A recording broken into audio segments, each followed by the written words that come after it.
हाँ एवरीवन, स्वागत आपका फिर से एक नई वीडियो में। तो आज हम लेकर आए हैं क्लास 10th फिजिक्स चैप्टर 1 का, जिसका हेडिंग है प्रकाश का परावर्तन तथा अपवर्तन, इसके 7 मोस्ट वीवीआई क्वेश्चन आंसर। तो इसके पहले भी हम एक वीडियो आपको प्रोवाइड कर चुके हैं। यदि आप नहीं देखे हैं तो कृपया प्लेलिस्ट में जाकर इसे देख लीजिएगा। तो चलिए बिना देर के आगे बढ़ते हैं। आगे बढ़ने से पहले एक शायर को आप देख सकते हैं, यहाँ पे लिखा हुआ है, रखते हैं जो हौसला आसमान छूने का, नहीं रहता है उनको प्रवाह गिर जाने का। जी हाँ दोस्तों, जो हौसला रखते हैं आसमान छूने का, वो कभी गिरने से नहीं डरते। जो हौसला रखते उड़ान भरने का, उन्हें गिरने का फिक्र कभी हुआ नहीं करता। तो चलिए चलते हैं फर्स्ट क्वेश्चन की ओर। फर्स्ट क्वेश्चन आपका, पारदर्शी पदार्थ किसे कहते हैं। क्वेश्चन आपका, पारदर्शी पदार्थ किसे कहते हैं। तो इसका आंसर होगा, वैसी वस्तुएं जिस पर किसी प्रकाशीय पिंड से प्रकाश पड़ती हो और हमें प्रकाश की किरणें आर पार दिखाई पड़ती हो, उसे पारदर्शी पदार्थ कहते हैं। जैसे पानी हो गया, शीशा हो गया, कांच हो गया या उजला पॉलीथीन हो गया। क्वेश्चन था आपका कि पारदर्शी पदार्थ जो किसे कहते हैं। क्वेश्चन था आपका पारदर्शी पदार्थ किसे कहते हैं। तो इसका आंसर होगा, वैसी वस्तुएं जिस पर किसी प्रकाशीय पिंड से प्रकाश पड़ती हो और हमें प्रकाश की किरणें आर पार दिखाई पड़ती हो, उसे पारदर्शी पदार्थ कहते हैं। कहने का सेंस है कि कोई भी पदार्थ जिस पर किसी प्रकाशीय पिंड से प्रकाश पड़ा और प्रकाश पड़ने के बाद जो है वो किरण आर पार चला जाए, वही आपका पारदर्शी पदार्थ हो जाएगा। जैसे आप एग्जाम्पल के तौर पर यहाँ देख सकते हैं शीशा को, यदि इस पर आप प्रकाशीय पिंड से प्रकाश दीजिएगा, प्रकाशीय पिंड कहने का मतलब है टॉर्च हो गया या सूर्य का प्रकाश हो गया, कोई भी प्रकाश स्रोत। तो जब आप इस पर प्रकाश दीजिएगा तो प्रकाश देने से जो है आर पार प्रकाश हो जाएगा, यानी किरणें जो है प्रकाशों का वो आर पार हो जाएगा, इसलिए पारदर्शी पदार्थ कहलाएगा। और जैसे आप यहाँ भी देख सकते हैं कि ये पॉलीथीन है, उजला पॉलीथीन, इसमें कुछ भी रखा हुआ है वो आर पार दिखाई दे रहा है, तो इसलिए पारदर्शी पदार्थ है, क्योंकि आर पार हम देख पा रहे हैं। और ये पानी भी जो है, वाटर भी है, ये भी पारदर्शी पदार्थ के उदाहरण है, क्योंकि पानी के अंदर यदि तैरने वाला कोई रहता है तो उसे बाहर का भी, जो भी बाहर में खड़ा रहता है वो भी दिखाई पड़ता है। तो अगला क्वेश्चन आपका, अपारदर्शी पदार्थ किसे कहते हैं। क्वेश्चन आपका, अपारदर्शी पदार्थ किसे कहते हैं। तो वैसी वस्तुएं जिस पर किसी प्रकाशीय पिंड से प्रकाश पड़ती हो और प्रकाश की किरणें हमें आर पार दिखाई नहीं पड़ती हो, उसे अपारदर्शी पदार्थ कहते हैं। कहने का सेंस है, वैसा पदार्थ जिस पर किसी प्रकाशीय पिंड से, यानी कि प्रकाशीय पिंड का कहने का मतलब है सूर्य हो गया या बिजली का बल्ब हो गया या कोई टॉर्च हो गया, जब उससे आप प्रकाश दीजिएगा किसी पिंड, जब आप किसी पदार्थ पर प्रकाश दीजिएगा और जब प्रकाश की किरणें आर पार नहीं दिखाई पड़े, तो वह पदार्थ आपका वो पारदर्शी पदार्थ हो जाएगा। यानी कि कोई भी पदार्थ जिस पर प्रकाश की किरणें जाने पर आर पार दिखाई नहीं पड़ती हो, उसे अपारदर्शी पदार्थ कह सकते हैं। जैसे ब्लैक बोर्ड हो गया, ईंट हो गया, पत्थर हो गया, दीवार हो गया, किताब हो गया, ईटीसी बहुत सारा है। जैसे आप यहाँ भी देख पा रहे हैं कि वाइट बोर्ड है, इस पर जब आप प्रकाश की किरणें दीजिएगा, जब इस पर आप टॉर्च चलाइएगा तो प्रकाश की किरण जो है आर पार नहीं होगा, इसलिए वो पारदर्शी पदार्थ हो गया। और ये दीवार भी आप देख सकते हैं, इस पर भी जब आप प्रकाश दीजिएगा तो दीवार के उस पार प्रकाश नहीं जाएगा, इसलिए यह भी वो पारदर्शी पदार्थ है। और ये ईंट हो गया, इस पर भी जब आप प्रकाश दीजिएगा, जब टॉर्च जलाइएगा तो उसके पार, यानी कि दीवारों के उस पार प्रकाश नहीं जाएगा, इसलिए ये भी वो पारदर्शी पदार्थ हो गया। और ये भी दीवार ही है, इस पर जब प्रकाश दीजिएगा तो प्रकाश दीवार के उस पार तक प्रकाश नहीं जाएगा, इसलिए ये वो पारदर्शी पदार्थ हो गया। ओवरऑल आप समझ चुके हैं कि वैसा वस्तु या वैसे पदार्थ जिस पर किसी प्रकाशीय पिंड से प्रकाश पड़ती हो और उसे भेद कर, यानी कि उसको जो है छेद के, यानी कि उसके पार, उस पदार्थ के पार प्रकाश नहीं जाता हो, वही अपारदर्शी पदार्थ कहलाता है। तो चलते हैं अगला क्वेश्चन। अगला क्वेश्चन आपका, पारभासी पदार्थ किसे कहते हैं। क्वेश्चन आपका, पारभासी पदार्थ किसे कहते हैं। तो वैसी वस्तुएं जिस पर किसी प्रकाशीय पिंड से प्रकाश पड़ती हो और प्रकाश की किरणें हमें आंशिक रूप से, यानी कि थोड़ा थोड़ा दिखाई पड़ती हो, उसे पारभासी पदार्थ कहते हैं। कहने का सेंस है कि वैसा वस्तु या वैसा पदार्थ जिस पर प्रकाशीय पिंड से प्रकाश पड़ा, बट प्रकाश जो है उस वस्तु के उस पार, यानी कि वस्तु के दूसरे पार तक जो है थोड़ा थोड़ा दिखाई पड़े, यानी कि पूर्ण रूपेण जो है प्रकाश आर पार नहीं हो, वही आपका पारभासी पदार्थ कहलाएगा। या कोई वस्तु है जिससे जो है आपको थोड़ा थोड़ा दिखाई दे रहा है, यानी कोई वस्तु है जब आप उससे आर पार देखना चाह रहे हैं तो आपको थोड़ा थोड़ा दिखाई दे रहा है, आंशिक रूप से दिखाई दे रहा है, तो वह पारभासी पदार्थ हो गया। जैसे घिसे हुए कांच का टुकड़ा हो गया, यहाँ आप देख सकते हैं घिसे हुए कांच का टुकड़ा, जब आप इससे उस पार देखने का प्रयास कीजिएगा तो धुंधला धुंधला दिखाई देगा, तो ये आपका पारभासी पदार्थ हो गया। और धोती का टुकड़ा भी एक उदाहरण है। जब धोती, यहाँ देखिए आप धोती को देख पा रहे हैं, जब धोती जो है आप देखिएगा उस पार, जब धोती को आप सामने लेकर उस पार देखिएगा तो आपको धुंधला धुंधला दिखाई देगा, तो ये भी ये पारभासी पदार्थ के उदाहरण हैं। और जब बैलून भी हो गया, बैलून से भी जब आर पार आप देखिएगा तो धुंधला धुंधला दिखाई देगा, यानी कि आंशिक रूप से दिखाई देगा, तो ये भी पारभासी पदार्थ के उदाहरण है। और ये कुहासा हो गया, आप देख पा रहे हैं जब कुहासा का जो दिन होता है तो दूर दूर तक जो है थोड़ा थोड़ा आंशिक रूप से दिखाई देता है, तो ये भी पारभासी पदार्थ हो गया। तो आप ओवरऑल समझ चुके हैं पारभासी पदार्थ क्या होता है। वैसी वस्तुएं जिस पर किसी प्रकाश से पिंड से प्रकाश पड़ा, बट उस पिंड के उस वस्तु के उस पार यानी कि दूसरे पार थोड़ा थोड़ा प्रकाश गया, यानी कि आंशिक रूप से प्रकाश गया, वही पारभासी पदार्थ हो गया। या आप ऐसे भी समझ सकते हैं कि कोई भी पदार्थ जिससे आपको आंशिक रूप से दिखाई पड़ रहा है, यानी कि जब आप उस वस्तु के सामने जाते हैं और दूसरे पार यानी कि उस वस्तु को एक पर्दा के तौर पर प्रयोग करके उसके दूसरे पार जो है आप वस्तु को देखना चाहते हैं तो आंशिक रूप से दिखाई देगा, तो वो पारभासी पदार्थ हो गया। जैसे ये धोती है, आपको समझा चुके पहले।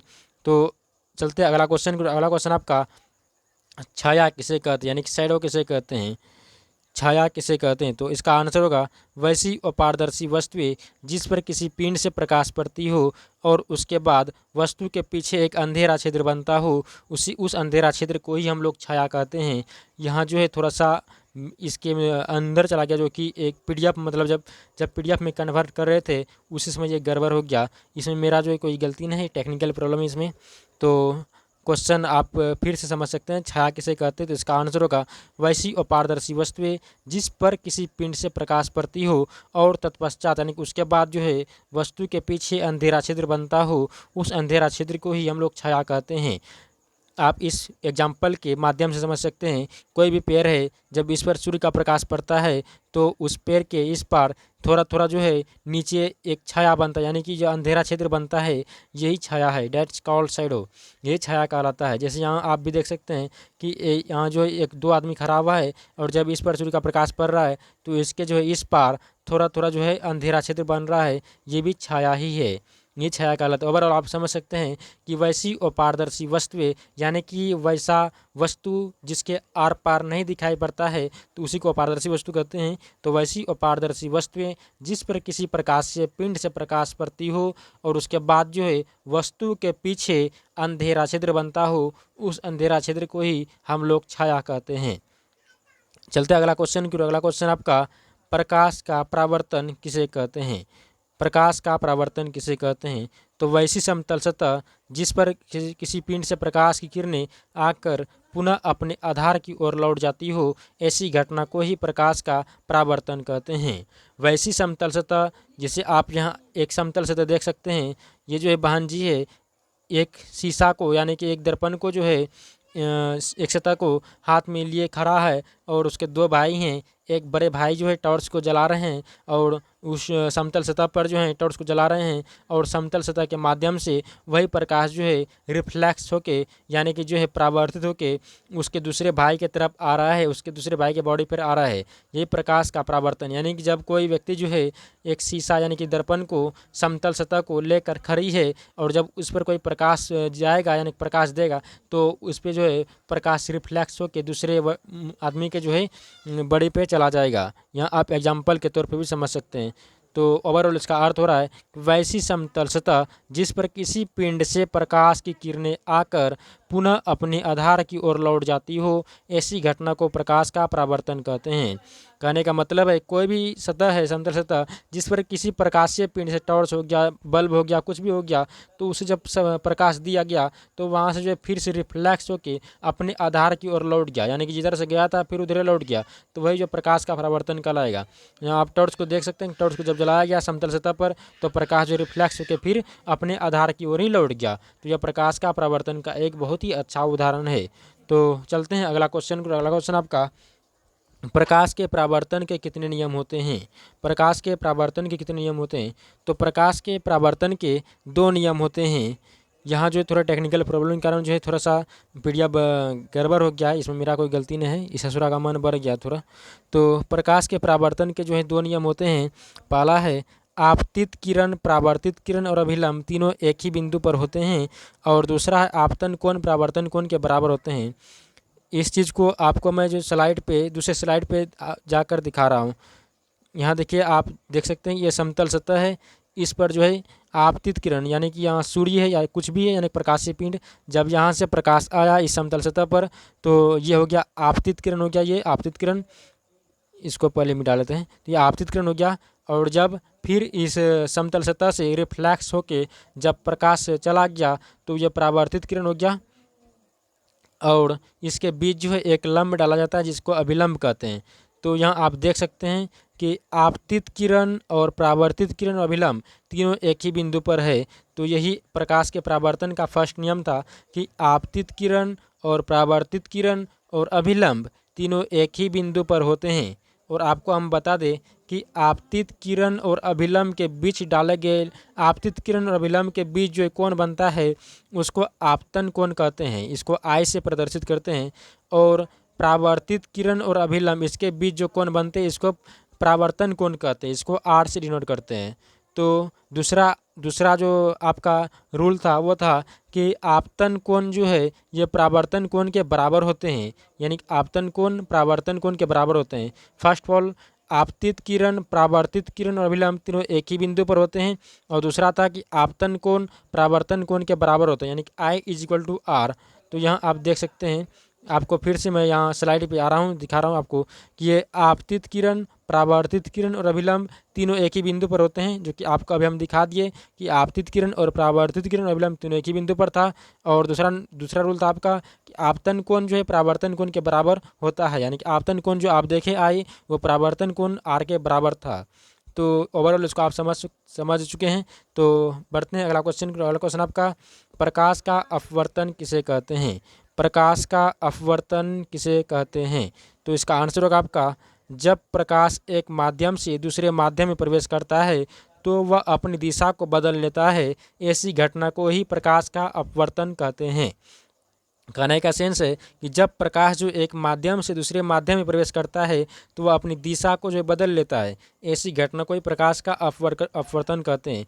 इस एग्जाम्पल के माध्यम से आप समझ सकते हैं, यहाँ जो वाटर है, वाटर में जो है एक पेंसिल को जब डाला गया तो जब तक जो ये हवा के माध्यम में था, यानी कि जब तक ये पानी में नहीं गया था तब तक जो सीधा दिखाई दे रहा है। और जब इसको पानी में डाला गया तो ये जो टेढ़ा दिखाई देने लगा, यानी कि जो मुड़ गया, इसमें मुड़ा हुआ प्रतीत होने लगा। एक्चुअली मुड़ा हुआ ना है बट मुड़ा हुआ प्रतीत होने लगा, यानी कि जब तक ये बाहर में था, वाटर से बाहर में, तब तक जो ये सीधा स्ट्रेट दिखाई दे रहा था।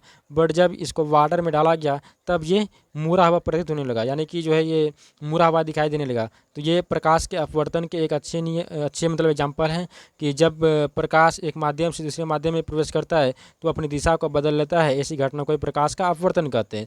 यानी कोई भी वस्तु है, यदि आप बाहर में देखते हैं तो कुछ दूसरा दिखा देता है, और जब वह वाटर में चला जाता है तो वह मुड़ा हुआ प्रतीत होने लगा, यानी कि अलग दिखाई देने लगता है। ये प्रकाश के अपवर्तन है। तो इसको हम डिटेल में जो अगले वीडियो में बताएंगे। तो आज के लिए इतने रहने देते हैं। तो कैसा लगा वीडियो कमेंट करके जरूर बताएं, अच्छा लगा तो ज़्यादा से ज़्यादा शेयर करें। Thank you for watching. मिलते हैं अगले वीडियो में, तब तक के लिए बाय बाय।